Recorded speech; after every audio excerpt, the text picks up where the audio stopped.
Hey guys, happy Friday, and we are working on front squats today. Same rep scheme we've been doing all week. It's gonna be 2 waves, 6, 5, 4, another set of 6, 5, 4, but a little heavier than the first time through, all right? So the front squat is challenging mobility for a lot of people. Before we come out of the rack and try our squat, we really wanna get the bar as deep into our shoulders, resting on our body as much as possible. So don't worry about having a full grip on the bar, right? So before you stand up, come under the bar, and take your time. I always get the bars touching my neck.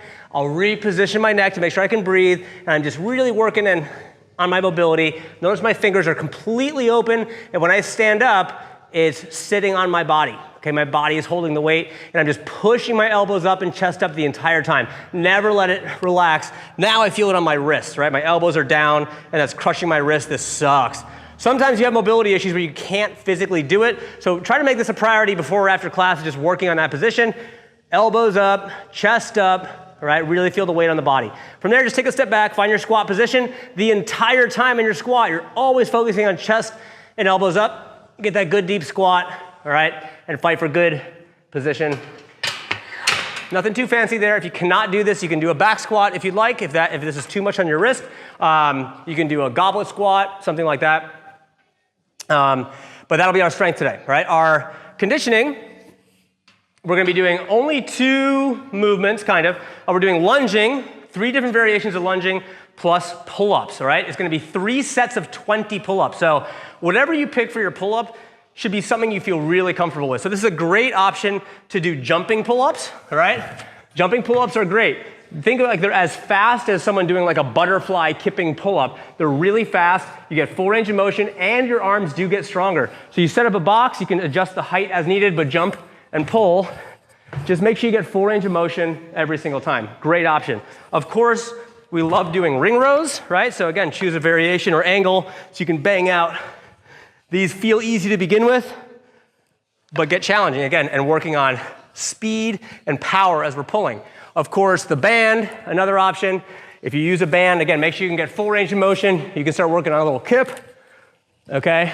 And really working on nice big sets, at least in the first couple rounds. So you're gonna do alternating movements, 20 pull-ups plus 100 feet of lunging. So the lunges are gonna get progressively more challenging as you go. So it's gonna start off with just at your side. We're gonna do 100 feet.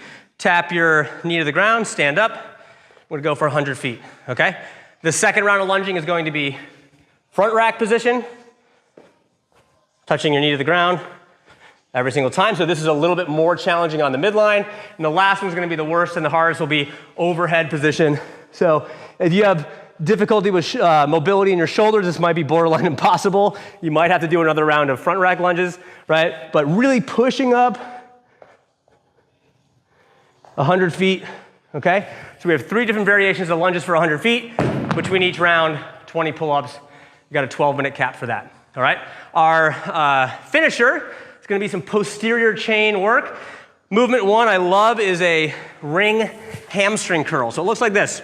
So start by getting your butt nice and close to the rings. See how close the rings are to the ground. You're gonna put your feet right in the ring, okay? So it feels like glute bridge. So I push my hips up to start, and what I'm gonna do is straighten my legs and pull them back in. Okay, so I'm always pushing down through my feet and always keeping my hips nice and high. Right, so that's gonna be movement number 1. Movement number 2 is going to be a star plank hold. So this is kind of like a more challenging variation of a side plank. So this is a normal side plank, my hip is nice and high, and the star is lifting that top foot and holding, okay? If that's hard for you, just do a basic side plank, and those are your 2 movements for finisher, guys. See you tomorrow.